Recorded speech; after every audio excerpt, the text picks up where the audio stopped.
What's up, guys? Puma checking in today with another installment of the best weapons in Warzone. Today we're going to be looking at the CR-56 AMAX. This was a gun that came out in season 3 or 4? 4 or 5? Probably 4 or 5. So one of the later ARs that was introduced with a season drop. The CR-56, one of the things that people like about it is it has the lowest TTK, which stands for time to kill, of any ARs, and I think it even rivals some of the LMGs and stuff. So if you're looking for an AR that can kill enemies the quickest, the CR-56 currently is going to be that. That's why we're going to be looking at it today. I'll try to post a link down in the description to that YouTube video. Someone else made that, kind of goes in depth.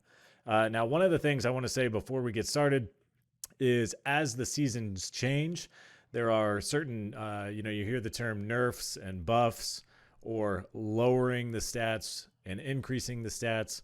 So these guns are going to vary a little bit season to season, but for the purpose of what I'm making this video, understanding the best attachments to use for the guns and understanding the basic recoil patterns, those generally don't change.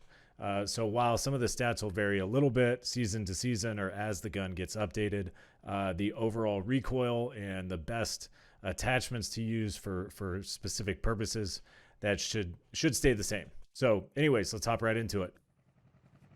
All right, so first up, let's look at the basic recoil pattern. This is CR-56 AMAX. Is just a stock gun.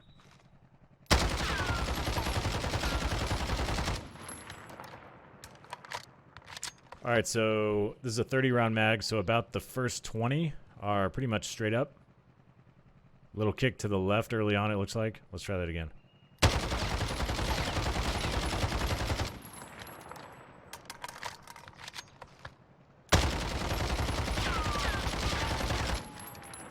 All right, so this is one of the reasons that, although it has the best time to kill, this is one of the reasons that people don't use the CR-56 a ton. The recoil pattern is a little more aggressive. You can see that it's going to kick off slightly to the left in the first few rounds. Goes pretty much straight up for about the middle 20, and then the last 10 or so, whatever that leaves over, the last 10 it comes back to the right. So if you can imagine counteracting recoil on this gun, it's going to be, well, we're just going to go backwards. Not backwards from there, but you're going to go down and to the left, straight down, and then back to the right. So that's one of the reasons, if you're really good at counteracting this recoil, this is one of the more difficult patterns to do. All right, so now we're going to look at the 45 round mag just to see if there's any difference in the last few rounds.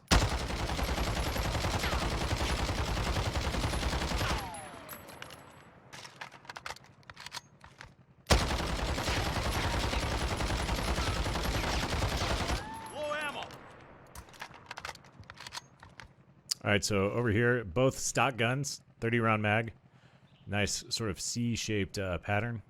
45 round mag, you get the C shape, and then at the end, it sort of goes back up and sort of, let me back up a little bit so you guys can look at this.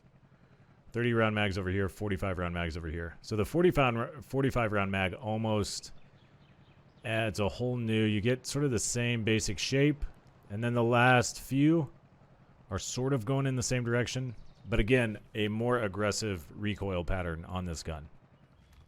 Okay, so this time we're going to try 3 very common attachments. They're what I recommend for almost every AR, and those 3 attachments are the monolithic suppressor, the long barrel. For this gun is called the XRK Zodiac S440, which has damage range, bullet velocity, and recoil control, and the Commando foregrip. I keep it to 3 for these videos, or I try to, so that you guys have those last 2 attachments to use for whether it's an optic, magazine, something else. But these 3 I think are sort of a must-have for Warzone. So let's check the recoil pattern for this.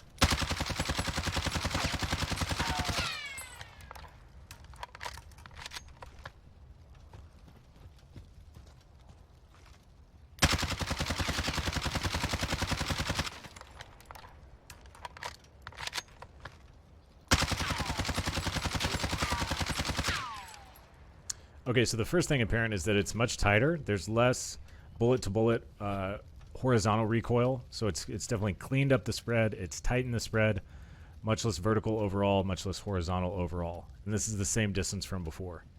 Now, what I will say is you definitely notice as I'm shooting it is it's going to sort of go up. It seems to jag to the right a little bit and then sort of go back up. So you could see that really well on this one. Start here, it jags to the right, and then it sort of goes up. So it's a hard pattern to predict and sort of control. But this is with the long barrel, the monolithic suppressor, and the Commando foregrip. All right, so I want to give you guys an example of a build that I might use for the CR-56 in Warzone. This is the 45-round mag and the tac laser to go with the other 3 attachments I mentioned before, those being the monolithic suppressor, the long barrel, the XRK barrel, and the Commando foregrip. One of the reasons I like the tac laser, and you're not going to be able to see it right here, but that tac laser helps the iron sights, just gives you a nice little angled pointer. So I think it makes these iron sights quite a bit better. Okay. You can see that the barrel gives you a pretty clear iron sight picture as well. The tac laser has some aim stability, so there's not quite as much sway. And I have seen aim stability at times even help with recoil control, although it's not specifically mentioned. Let's just look at what this this recoil pattern looks like for this.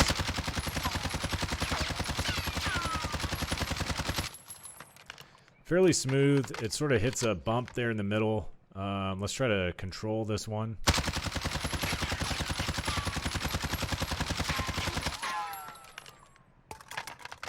So it kind of reminds me of the Kilo a little bit, whereas for part of it, you actually get like a leveling off. So, but it's not bad. It's aggressive, but with the attachments, it's definitely a usable option. Can be a very, very good weapon, especially with the quick time to kill. Okay, so here we are again. For this situation, I want to simulate something that's going to be more realistic for an actual Warzone gunfight.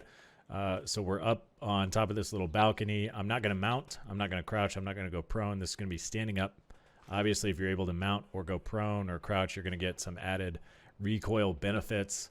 I've got a painted target right here that's about 40 or 50 meters away, which is a fairly common range to get in an engagement with an AR, and it's really the type of purpose that I want to build this gun to be useful in. So let's see. I'm going to try to control the recoil. Let's see how we do.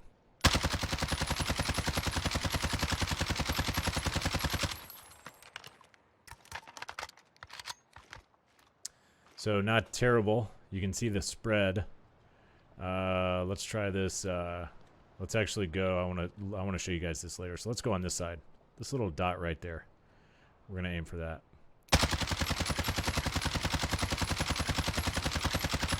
Low ammo. All right, let's see how we did. Now, I've mentioned this a couple times already, but one of the things going against the CR-56 is the recoil is much more aggressive. Here was our first try. You can see this was very early on, how left we got. It really kicked left. Over here, we ran into the same thing. These bullets up here were fairly early on, where it kicks out to the left. So you can see that we still, with these attachments, you've got a fairly manageable spread. It's just not going to be nearly as accurate at range as some of the other ARs. And that's kind of the one downside. And it has horizontal recoil. You see in both of these. The horizontal recoil is always very difficult to control as opposed to the vertical. So we like vertical recoil. We're not a fan of horizontal recoil. All right, so last example here, we're going to look at a target that's a little bit farther off, quite a bit farther off actually. This is about 100 or 110 meters, somewhere in there, maybe a little bit farther. This is about the limit. A lot of people are going to prefer even a sniper or a DMR for this range, but some of your better, more accurate ARs, this is not uncommon to get into a firefight at this range with an AR. So let's see, and we're going to try to control recoil like we did in the last one. Let's see how we're able to do at this range. Not mounted, not crouched, anything.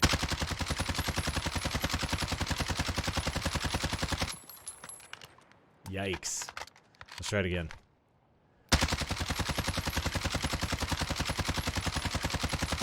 Low ammo. Second one was worse than the first one. So let's go look at our spread. I think the bullets will show up from this range, the bullet impacts. But you can tell right early on the gun kicks way to the left. and then it comes back to the right.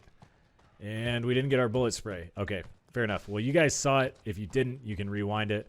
But what happens is very early on, the gun kicks to the left, and then after that, it'll sort of kick to the right at some point.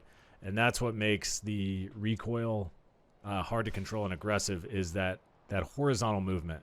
So the plus side is this gun is very damaging. It's got a quick time to kill. You can put your enemies down quicker. The downside is the recoil. Still a gun that's definitely worth checking out, and for a lot of you can be the most effective weapon to use in Warzone. All right, guys, thanks for stopping by today. If you would like to share with me your build, your attachments, or any comments about the stuff that I used today, be sure to drop those in the comments below. Also, make sure you subscribe to my YouTube channel so that you get notifications anytime I post new content, whether it's about Warzone or other games. And as always, you can find me streaming on Facebook, fb.gg/armoredpuma17.